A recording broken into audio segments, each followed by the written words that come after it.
Hello guys, welcome back to another tutorial. In this tutorial, we are going to learn how to hide Instagram following or followers list. First, open your Instagram app. Then tap on profile icon in the right down corner. Now find these three lines in the top right corner. So you need to tap on it. Next, you need to click on the settings option in here. Now you can find privacy and click on it.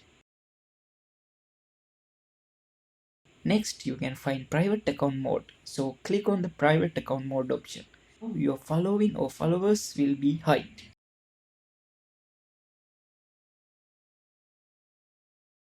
Hope this video was helpful for you guys. See you in the next video.